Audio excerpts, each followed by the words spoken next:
I met my husband, Todd, in high school, and we got married in 1980. We had Danielle the next year, and then I had 2 miscarriages, and then we had Brittany in 84 and Jared in 1987. We decided early on that we were, going to make it work that I would stay home with the kids.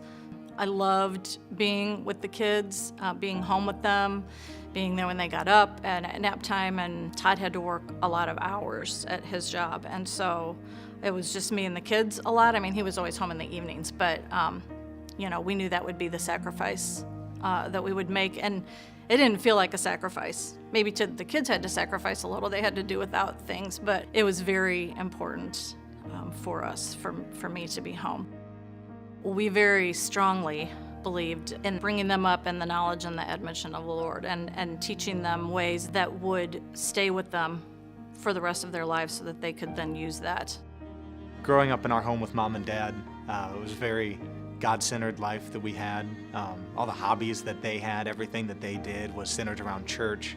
And what was really cool about that is everything that they kind of focused on in their hobbies was also something that they brought home to us, which ended up being really cool because it put us in a Christian home. To grow up in a Christian home where we were loved so much and taught that we were loved by Jesus, I felt very blessed. Our goal was for them to grow up and be able to stand alone on their faith and make their faith their own when they got old enough. There was a piece that I don't think we ever could have had were Mom and Dad not so intent on teaching us about God and God's plan for us and the highs and the lows of life and everything that we may or may not go through, that life's not going to be perfect, and that trusting God is trial by fire, and living out your faith is going to mean you're going to go through some things. 14 years ago, on April 23rd, 2004, my husband purchased a motorcycle. He and his brothers were going to do a cross-country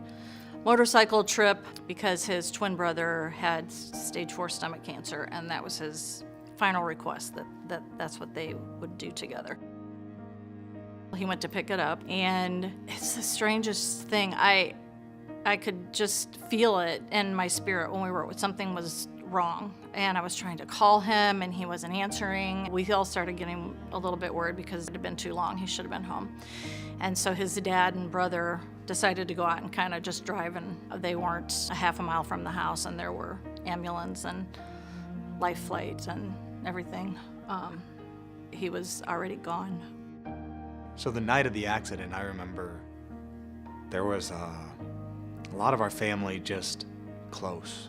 The way I think of it, the way I remember feeling is huddling down like in a storm, where everyone, you have to get in a single place and get close. And I remember thinking after that moment that this is either going to solidify us as a family that cannot be broken, or this will be like the last moment of closeness we have.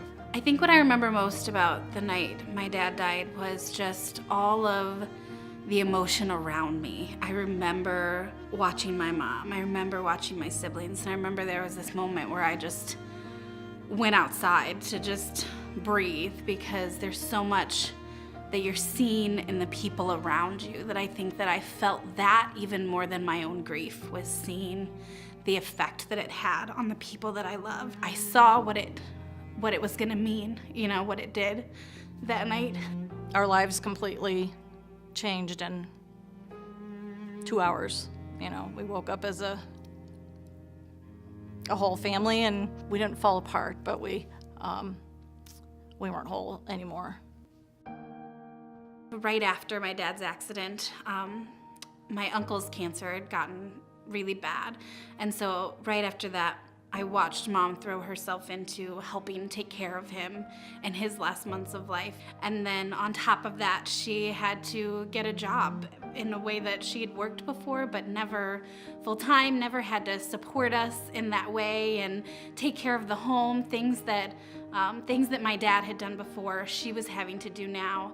And it was all while grieving her husband and taking care of her best friend who she was about to lose. Doing all that while caring for us. If I think back hard enough, I can't remember the transition.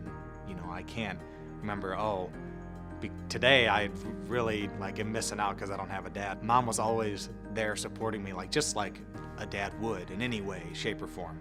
I came to realize very quickly how the way that we had brought our children up in the knowledge of God, that they were rejoicing in where their dad was, and they were supporting me emotionally and just in every way possible, and each other. When everything happened and it felt kind of like our world fell apart, everything that they built, that they had poured into, in our faith, in our friendships, in the time they spent with us, in the things that they taught us, those were the rock that we stood on.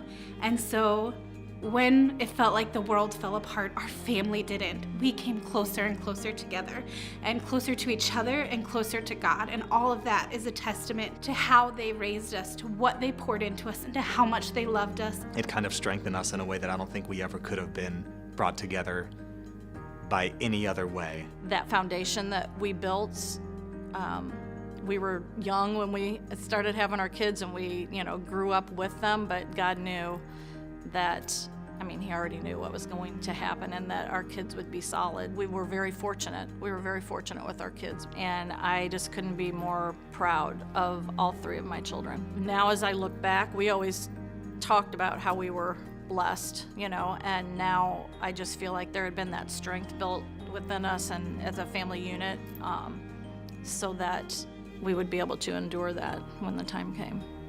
After going through something so tragic that could have just completely broken us, I remember Dad being such a cohesive part of our entire family, that Mom stepped up immediately, and she didn't question the fact that now she was the one that was going to have to pull all that together and come up with strength that I don't think she knew she had. We didn't know that she had. And just hold on tight. And she did such a good job.